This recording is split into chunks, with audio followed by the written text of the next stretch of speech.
You are listening to She Has No Limits, the podcast. Once you're shown, you can't unsee. Time is short, you best believe in yourself. You're a formidable force, driving, diving, lessons in the deep end. She Has No Limits is a movement and community for professional women to come together, be inspired and learn how to design the limitless careers that we deserve.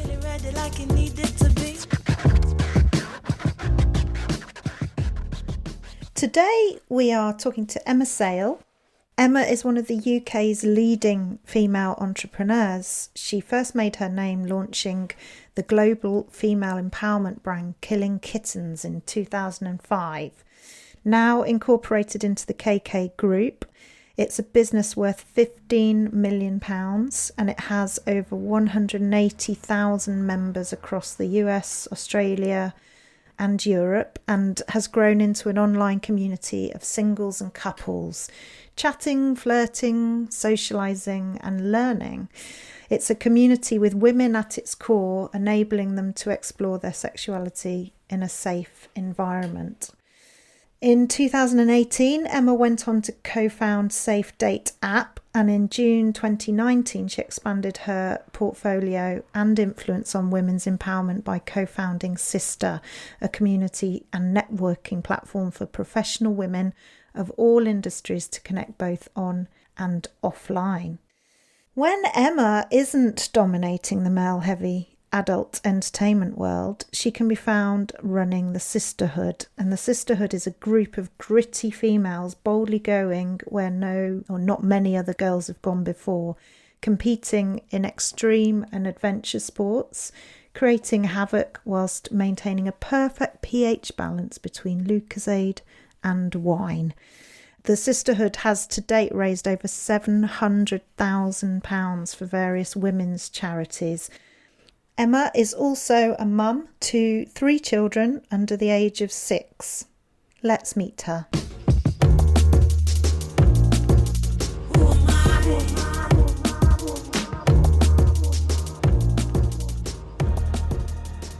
Emma, what a pleasure to have you with us today. Thanks for making the time. Thanks for having me on. It's our absolute pleasure. And why don't we start by talking all about Killing Kittens and how you arrived at this place of wanting to disrupt the dating industry on behalf of womankind.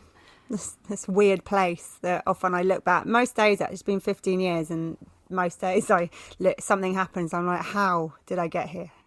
How did I get into this absolute crazy world that I'm in? Do you know what?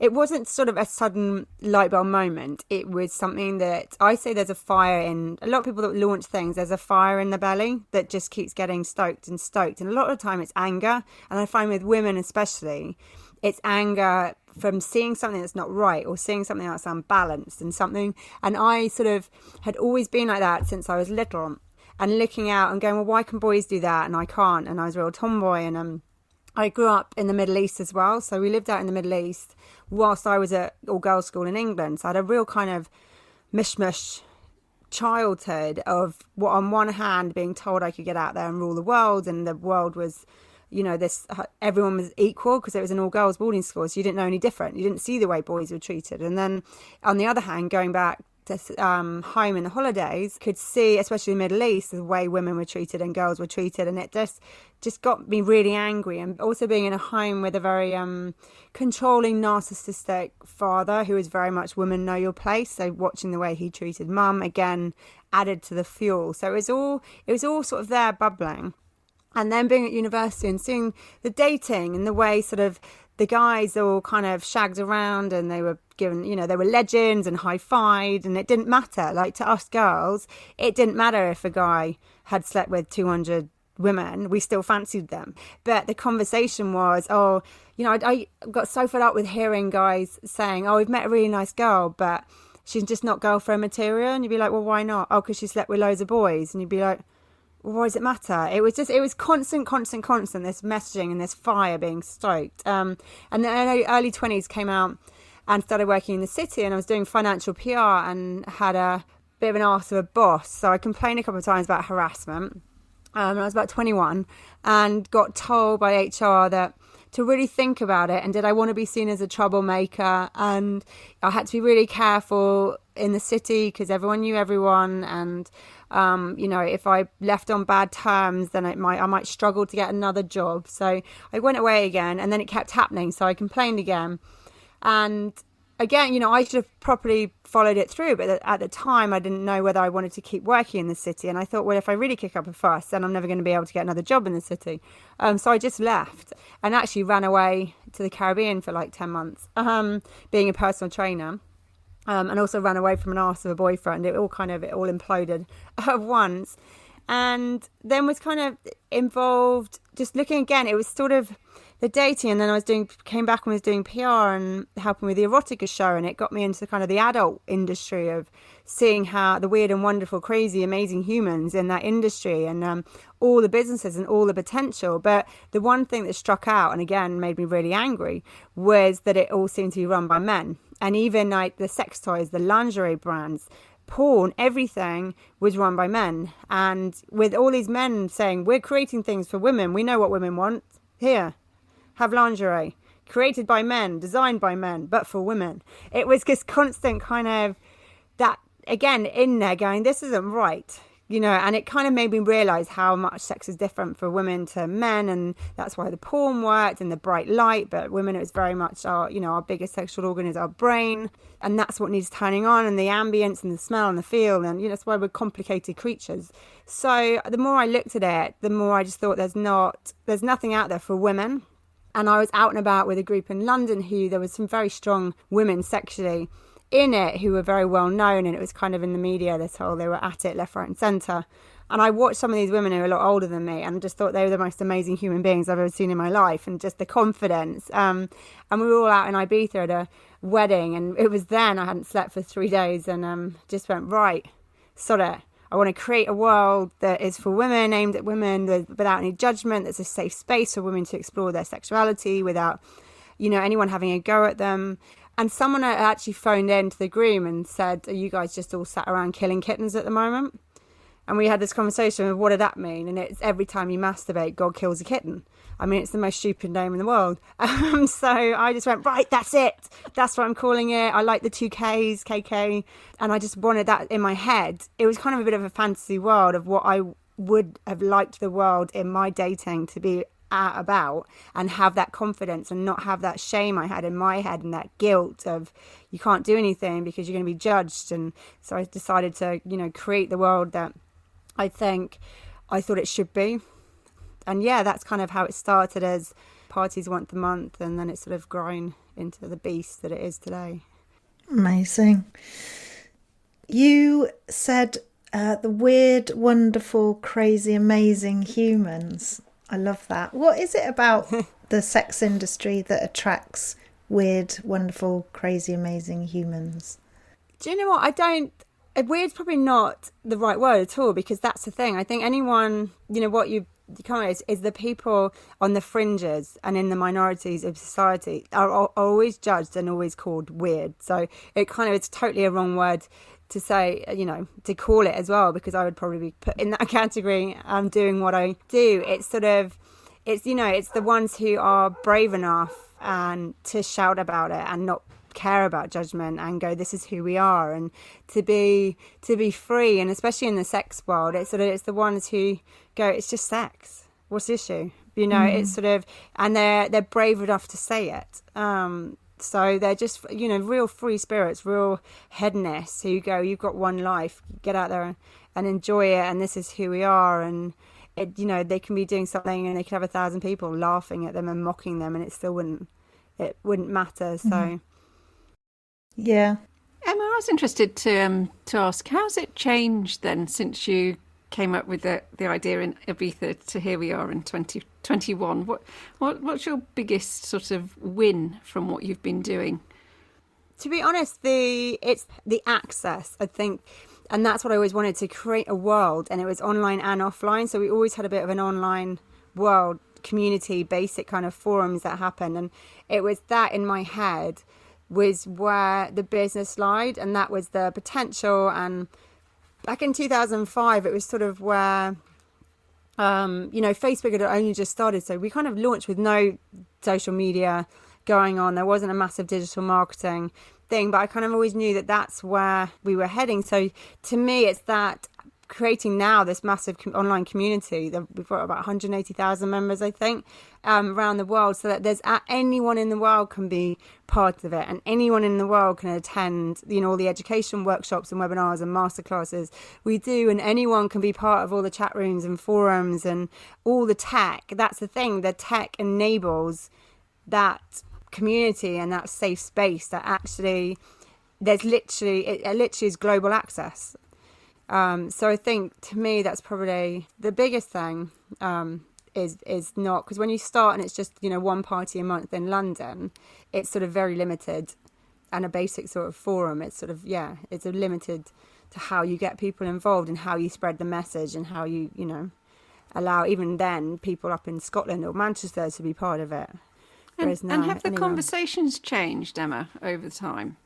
Yeah, massively. I mean, I've seen a huge change in the way women operate when it comes to their sexuality, the openness. I mean, when we launched, it was very kind of hush-hush, and you didn't really talk about it. And, you know, even sort of couples and girls that came to the events or were part of it would never dare tell their friends that they were members and this is what they do. And now we see a lot more women coming along, a lot more single women, a lot of single women in their early 20s who are just experimenting, and they're out there and they're single and they're going, well, sod it.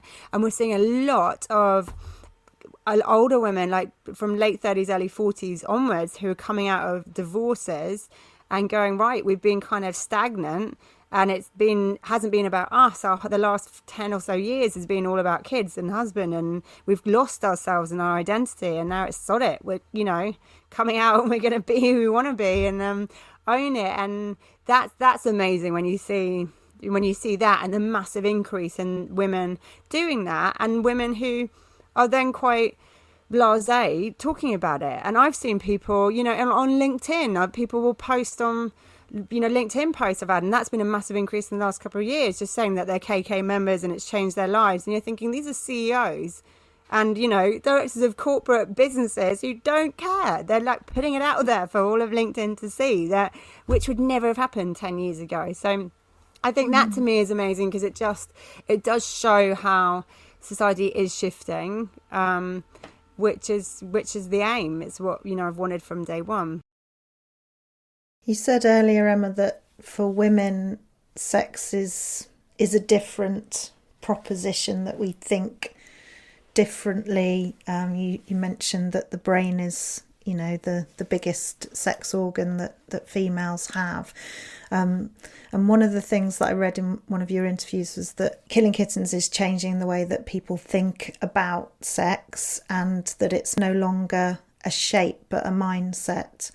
So tell us a bit more about how that manifests. It's the mindset, and to me it's sort of, you know, you look at well-being, and to me it's just another pillar of well-being, and you've got nutrition, and you've got, you know, fitness, and you invest, everyone, well, if you don't, you should invest in that, you know, what the food you put in your body, and exercise, and also mental well-being. People are now, it's massive, and mindfulness and meditating and just making, you know, really investing the time and energy and effort into that. And given that our sexuality drives us at the core of every human being, we're animals, it's our drive. It drives us more than politics and religion and anything. So to me it just seems mad that you don't invest time and energy into your core, the thing that makes you and your identity. People have kind of squashed because of, you know, you're not meant to talk about sex and it's dirty, and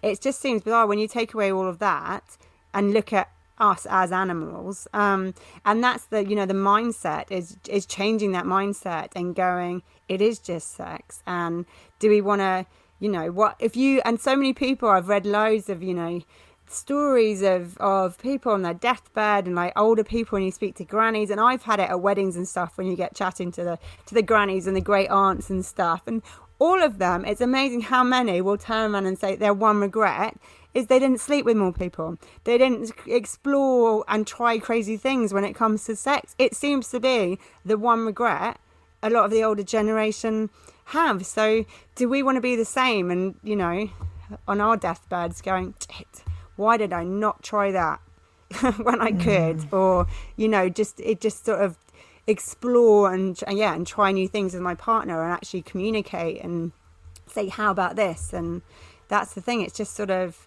it's amazing how much that mindset is we just squash it, and it's just sort of there. You get married or you're in a relationship and it's just sort of, well, sex doesn't really matter.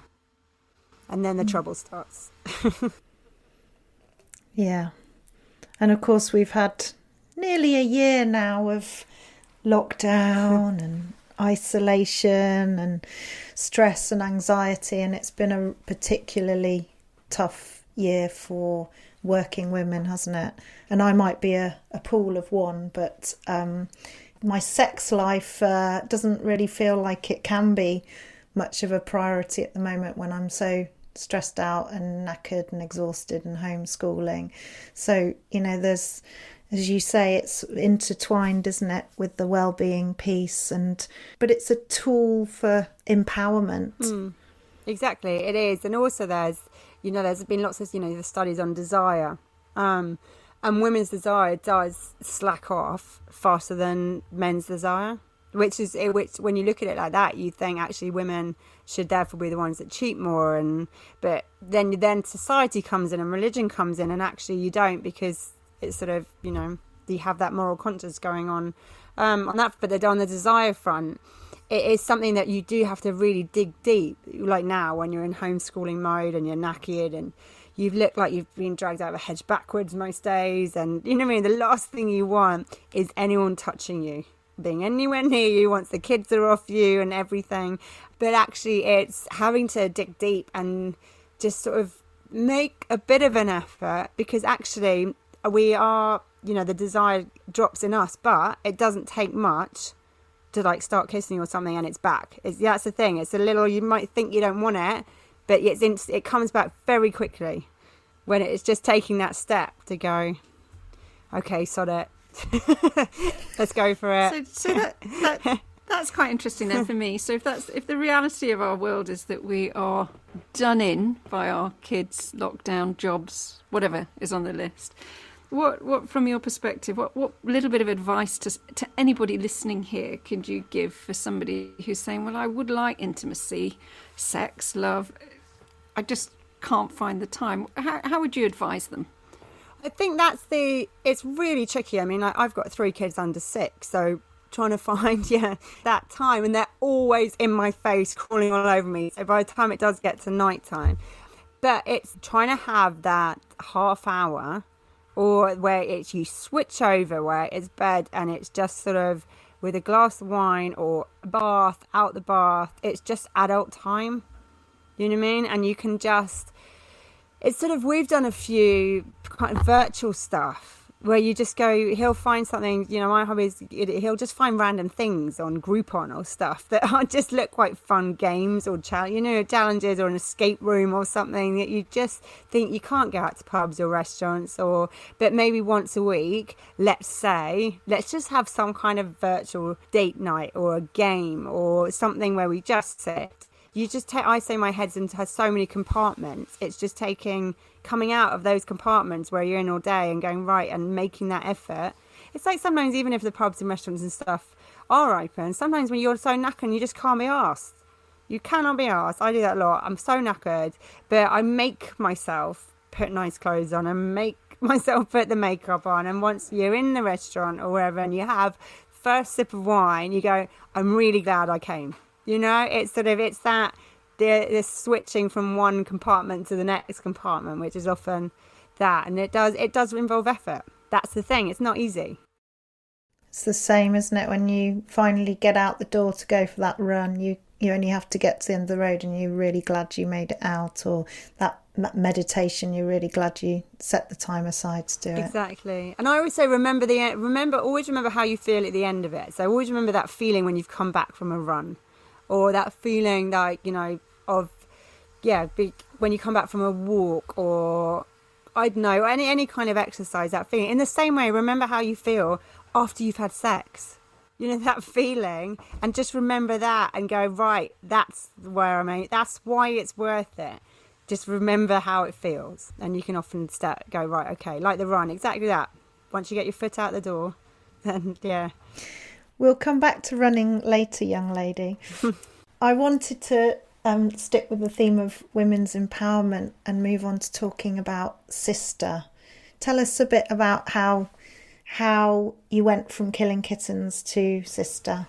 Well, with Sister, I mean, when I started Killing Kittens, I also started a group called the Sisterhood, because I love my sport. And there was one thing I found as well, that after leaving uni, and I did sports science at uni, and I was very heavily involved in the sports, is when you leave, guys are very good at staying together and being golf clubs and teams, but girls kind of hit the ground running, trying to work, and straight into sort of dating and work. They kind of, that whole kind of community and team sport when it comes to women, it wasn't really there, and I really missed it because I always did loads of team sports. So with the Sisterhood, it was a bunch of girls doing loads of crazy sports challenges every year around the world, and I loved the community side of it, and so I wanted to make that bigger. And have girls in there that didn't necessarily want to do the sports thing, but they wanted to do the fundraising side of things and that social side. So I had that going, which was never a business. And my CEO of KK, real tech ninja, and he had some tech that was a mentoring platform. And we were so busy with the KK tech side, it was just sort of sat there, and we kind of had a conversation about turning this mentoring platform into, combining it with the Sisterhood and the ethos behind that. And it was all inclusive, and it was any women across any industry. And that's where How Sister came up. So we co-founded this business, which kind of I'm a real offline person. So all of that was the offline me combined with his tech ninja moves. And that's kind of, that's how we decided to do Sister. And very much at the core of it was very simple. It's, mentoring is the big part of it, and asking for help. And one thing how I have always operated, and the same with KK, is I think growing up and moving every 2 years all over the shop, and I just love humans, and I don't see any difference in any humans of where they are and what they're from, and language and culture. And I just, it's just, I've always been this big mishmash of people around me, and Mum's always said I've collect people. And so to me, it was really important with Sister that it wasn't a specific industry thing. It wasn't a specific level of high level directors, and it didn't have to be founders, and it didn't, a bit like your group, the group, it's across, it's everyone. And I wanted girls coming out of university to be involved and ask help. And to me also, it was sort of, I can learn a lot off some women in their early 20s who are way more digital pros than I am. I think you can always be learning, and there's always, so to us it was sort of every woman out there has something that they can teach another woman. They might not realise it. And so that was sort of the concept behind Sister, just to have this sort of platform where you could kind of search for help and ask for help and have free mentoring. And so that's kind of how that grew. Wonderful. So phenomenally busy, Emma. I'm just thinking, sitting here listening to you, thinking, you've got Killing Kittens, you've got Sister, you're a mum of 3, and there's more to your story that we're coming on to in terms of your passion on extreme sports. It's really interesting in terms of just sitting there thinking, how do you manage it all when you think about teams of people, and that all my life I've been surrounded by people. And as I said, I grew up playing team sports, and I just think you can't do anything on your own. And it's the same with, when I had my kids, there's been a community that have raised them. I've had no worries letting other people babysit and letting other people watch over them. And, we've had it with a lot, the youngest one when she was 4 months old and really ill in hospital, where actually, James, my hubby, is paid to play hockey, and he had to go away for a weekend to play hockey, and I was meant to be in Venice for a KK event, and normally I could swerve off the events because I'm in other cities because it's easy, but Venice logistically, I know Venice really well, and there was no one else in our team that could handle the logistics of Venice. So in the end, the nursery manager sat in the hospital. We knew she was going to be all right, but she went and sat in the hospital for 48 hours. Mum had the other kids here. We couldn't have done that if you don't let go and trust in other people. And the same with, you know, KK and Sister. I've got an amazing team. I mean, I don't know half of how the tech side of KK operates. I haven't got a bloody clue. I haven't got the logins to most of it. I'm a very trusting human. But that's, you know, I just let them get on with it. And I'm very much sort of long lead and... Yeah, because a few people have said, you know, when you're in the shit, or, you know, if Emma's checking up on you the whole time, it means that she thinks you're not doing something right. If you don't hear from her for like 2 weeks, then you're all right. It's just sort of what I do. Other people, you know, lead in different ways. It's just sort of how I manage it all. Well, that's very common, isn't it? When managers, leaders are anxious, that they start to micromanage more. I think that's a very common behaviour as a result of that loss of trust, or that lack of trust. Can I ask you about role models? You talked a bit about your upbringing. You've mentioned your mum, your dad. I'm thinking in terms of female role models in particular. Tell us who you looked up to as you were coming up. Well, Mum was a big one, but she was probably the huge one. Just seeing what she did, and she, how she was treated by Dad, but she also had this fire and organised amazing big charity setups. We lived in Berlin, and she organised a massive food and medicine convoy from Berlin as the wall came down into Russia. So I remember going on that, which was amazing. And she just, even though my dad told her not to, she just had that strength. And so that she was a massive one. But my biggest one that's been all my life, which again, Mum got me on too, because we always listen to her songs, is Dolly Parton, which is a standing joke amongst my friends. She's literally the only person in the world that if she turned up in real life, I'd totally lose it.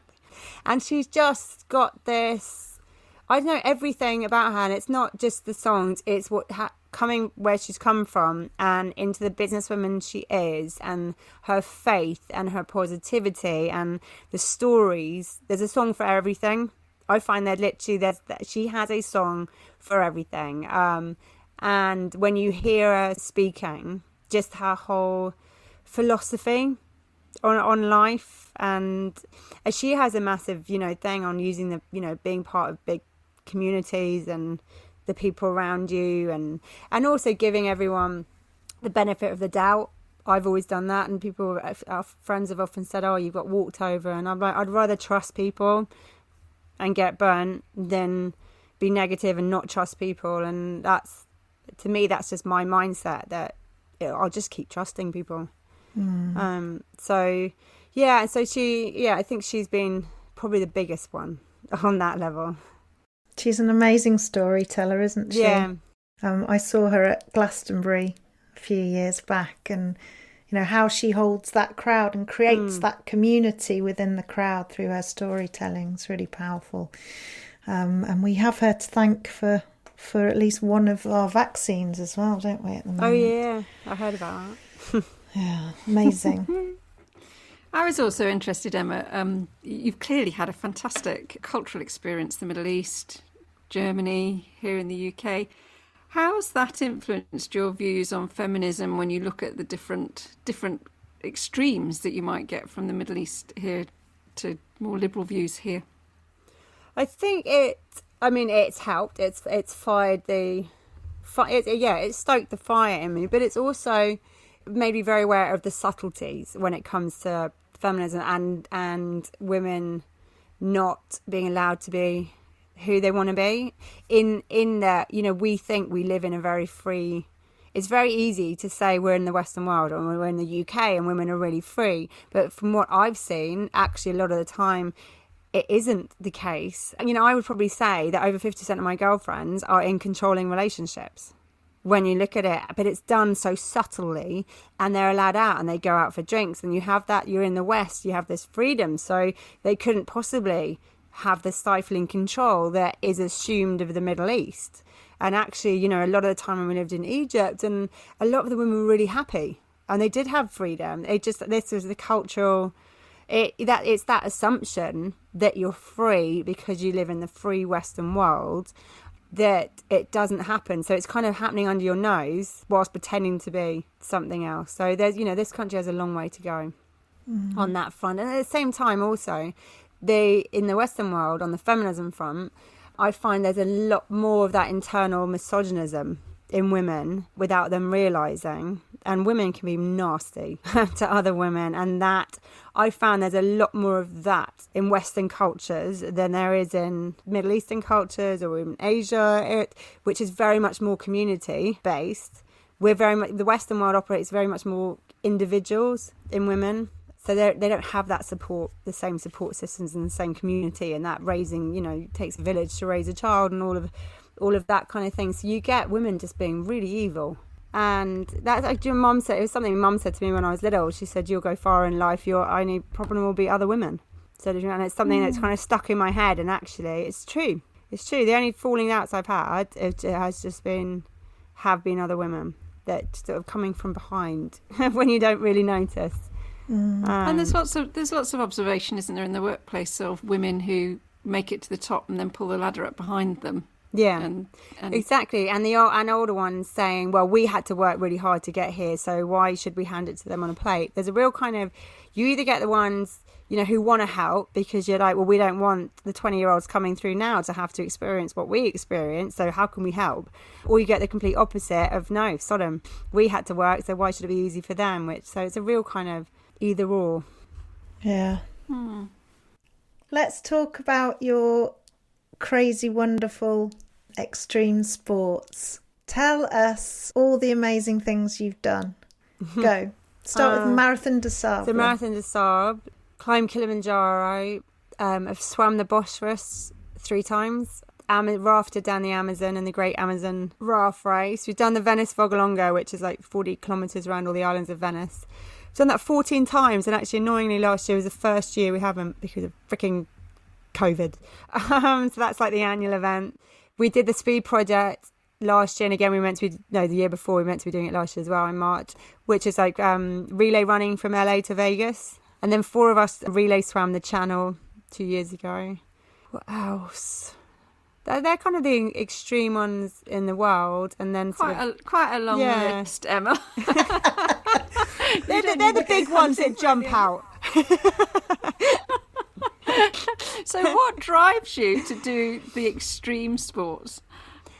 I don't know. There's just something in me. I think it's with work. Like Mum said in my wedding speech, I was motivated to the point of exhaustion for anyone around me. And I think I've got ADHD. I have that.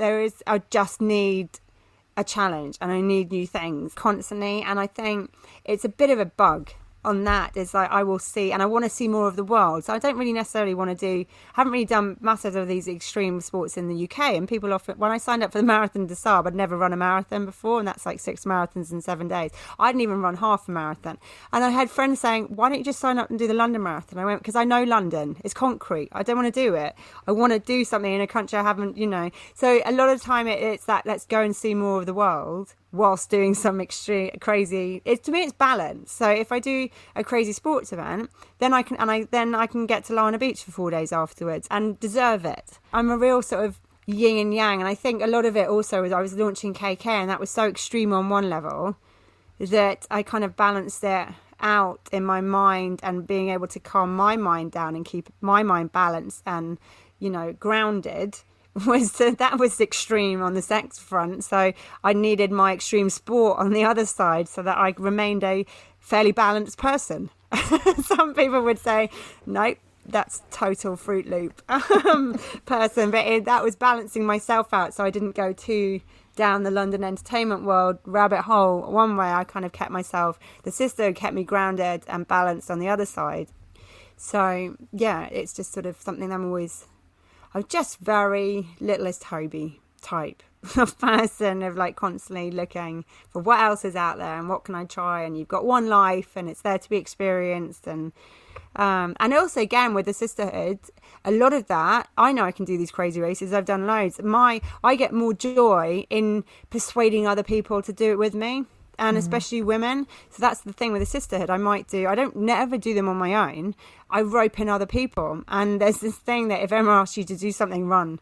Because I will persuade you without even thinking. And then so many girls got out to the Amazon and went, how did we get here?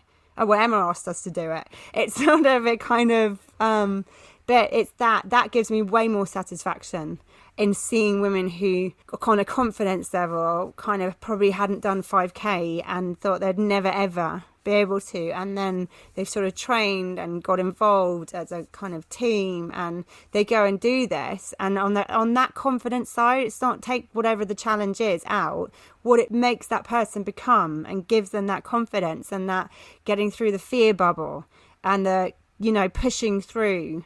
It's the extreme stuff's really psychological, and I like that as a game of getting into really awkward fear spaces and coming out the other side, because once you've done it once, you can get into any fear bubble and know you can come out. So it then helps in business and launching your own businesses and coming up with new ideas or having awkward conversations. To me, it goes hand in hand. Well, of course, you're here because you won our Aspirer Award last year for She Has No Limits. We had never met you before, and you were nominated by several people for that award. And that's all about that growth mindset, isn't it? It's about lifting the limits wherever you come across fear or limitations. It's about overcoming and growing as a human being. Like you say, you only get one life. Yeah, I always say to people, that I hate the word can't. And if people say, I can't do it, I always say, if you change your brain into how can I do something, it literally makes your brain think in a different way. And it automatically, and so even if you think something's completely impossible, just start going, well, how could I do that? How can I do it? And you just think in a different way. I'm trying to get that into my 6-year-old now. He's like, I can't do it. And I go, well, how can you do it, Raf? Think of how many ways can you do it or make it happen? Because I just think it's a really important mindset to be able to just turn the switch so that the can'ts don't happen. It's very empowering, isn't it? The language we use and the thoughts we have. Absolutely, you can feel the energy switch as you say it, from I can't to how can I. What's next on the agenda then in terms of extreme sport? I know there's quite a few people that haven't done the Amazon Raft race before, and that was one of my favourites, so including my hubby. So that's definitely something we want to do. We were meant to be doing the LA Vegas race again. So I don't know, to be honest, because we've sort of been in a bit of a survival mode, save the businesses, save our sanity, save our children for like a year, a few people are saying, well, what race have we got coming out? I literally, there's nothing in my head, there's no space in my brain right now to even think about it. I think once, if the schools definitely reopen and things start opening up, then I'll immediately go, right, and look on the horizon to sort something out. And can I ask what's next for you career-wise, Emma? Well, to be honest, KK, we're gearing up to a big Series A financial raise, because we spent the last 3 years building a whole new tech platform and chat app and all that side of KK. And to us, that's where it's at. And, we want to be the world's first massive sort of adult social network, and that whole kind of normalising the conversations around sex, and the sex education side of things. So to me, it's that big push to just keep, we've still got millions and millions of people to reach on that front. Our job is not done yet. And the same way with Sister, because in my head it's sort of, I always say, from the bedroom to the boardroom, I think the time has come where you don't need to compartmentalise that. A lot of women think that you can't talk about sex when it's professionally, you have to be professional and actually, don't belittle yourself and keep quiet. And it's sort of actually, I just think there's a massive crossover, and if you can be confident in the bedroom and ask for things and communicate, then you can waltz into a boardroom and ask for a pay rise and communicate without worrying. It's not, so a big push for us is actually, there's a huge crossover. It's not black and white, totally different things. It is, joining the two up. And as I said, our brain is the biggest organ across both. So there's nothing more compelling than an empowered woman. Mm-hmm. This series, that we're doing with the podcast is called Knowing Me, Knowing Me, and it's all about self-awareness. Can I ask you, in terms of your own personal growth over the last few years as a business leader, what have you learnt about yourself? I'm much more self-aware now than I was sort of 15 years ago. But what I am self-aware of is, you know, I can be opinionated and aggressive and feisty, and but that's just me. So I'm not apologetic, you know, where I used to be apologetic for those things, and I've got to be a bit quiet, and, you know, am I being too bossy? Am I being a bit too feisty? There's all that voice in your head, especially as a woman, like questioning, and people are always saying, well, you're just really bossy, you're really opinionated. And so I kept quiet, believe it or not, a lot of the times in meetings and things. And I think when I turned 40 a couple of years ago, there was a big sort of, had the kids, and just went, no, I'm not going to apologise. And if, you know, I'm like Marmite, you love me or hate me, and I don't care. So either way, there's that, you know, that's a you know, a big one. But I'm much more self-aware in that I don't do details. I hate details, and my concentration goes really quickly, and I get sort of a bit panicky, you know, out of just sort of boredom. So I know I'm much more self-aware. I can feel it in my head and in me when I'm becoming that person, and I will just take myself away. And I think in the last year as well, we're much more intolerant with everything going on, that I've just sort of taken a bit of a step back, because otherwise I don't want to be mean to anyone. I don't want to be short and unnecessarily aggressive when I don't need to be it. So that's a massive self-awareness in me. I can really feel it. So I will literally just take myself out and go a bit quiet and go for some extra long walks and things. So, and I was just going to say, Emma, as we come to the end of sort of our conversation together, which has been amazing, we haven't mentioned the incredible work you've done for charity. You mentioned your mum and the fact that she had her charitable causes. So sort of to bring us to the end, tell us about the kind of future world you're investing in and what changes you really hope that we see in the world. Well, to me, it is, you know, a big part of you know, what I do and the charities we raise for sisters is a lot of women's causes, and one, you know, massive one is the domestic abuse side of things. And I just think that, again, it comes down to confidence, and the confidence in women, and the confidence in girls at grassroots levels, and the same with guys, and the boundaries. And so it's not a real clean cut on that, but that to me is so important. I don't like band-aid solutions, you know. I don't like sort of, well, let's fix it in their 40s or fix it once they've been beaten up, you know, kind of thing. It's like, well, why is this behaviour happening, and starting it from grassroots. And that's a massive thing that I want to get more involved in, so that those, especially having two, you know, I've got two little girls coming through, and already you can hear the language around them that's different from my son, and how they're treated, and what people say to them. I catch it sometimes and think it's just people do it without thinking, so it's no one's fault, but it's that it needs to, because otherwise you're just going to get in the same cycle, and you're going to get girls coming out thinking they're less than boys, thinking the whole be all and end all is go out and find a man, and then it's all about what the man wants, and then, you know, they end up in shitty relationships, being knocked around, and the cycle continues. So to me, on the charity front, that's a huge thing that I would love, to do more on the education side. Wonderful. Emma, one last question. You've already inspired thousands of women, and I know, being in the Sisters Helping Sisters Facebook group, I can see these women saying that you inspired them years ago, you helped them years ago. So this goes back years now, this legacy that you've created. For the women and allies listening to this episode now who feel inspired by you, how can they access your work? Well, if it's the sexuality side, then Killing Kittens that's easy. They if you Google Killing Kittens, it's a pretty rare name that comes up in search engines, and that you can join the KK community, and that's full of like the groups and the chats and the education seminars and stuff.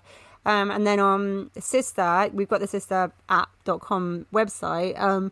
But But then the Sister Helping Sisters Facebook group, which we only launched just over a week ago, anyone can come and join that. And to me, it was sort of, we needed to do that because there are so many women just sat there on their own right now, panicking, especially in January, in lockdown. So, and there's no such thing as a silly thing. So, yeah, they're the spaces. Emma Sayle, you're a wonderful, crazy, amazing human. Thank you very much. Yes, thank you. Thanks, Emma. Thank you. Thanks for having me.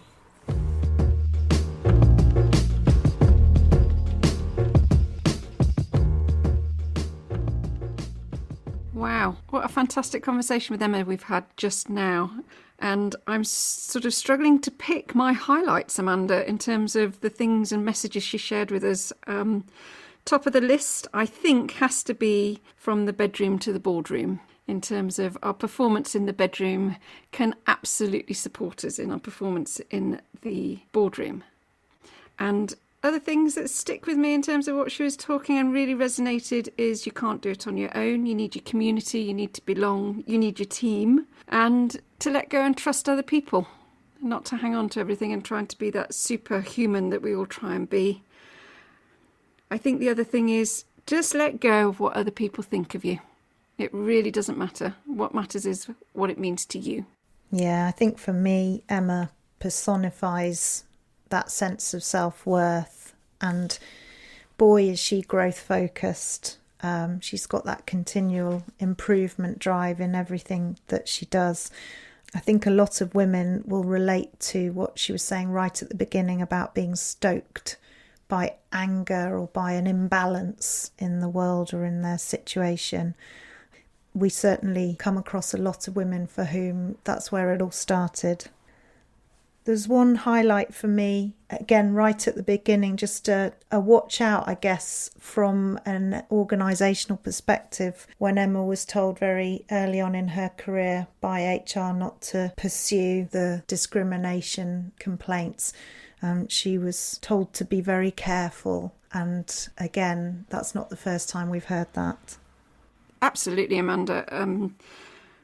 Although if we reflect, and we reflect on Killing Kittens and Sister and She Has No Limits and these safe communities that are being built, they are the absolute antithesis of what we've just been talking about there, where you're being advised to watch what you say, watch what you do. You're held in the highest positive regard with no judgment, and you can be your true, authentic self. Well, we say, don't we, Catherine, at She Has No Limits, we say that you can travel far if you travel alone, but if you travel together, you can travel further. And that is the ultimate power of sisterhoods, tribes like Killing Kittens, Sister, She Has No Limits.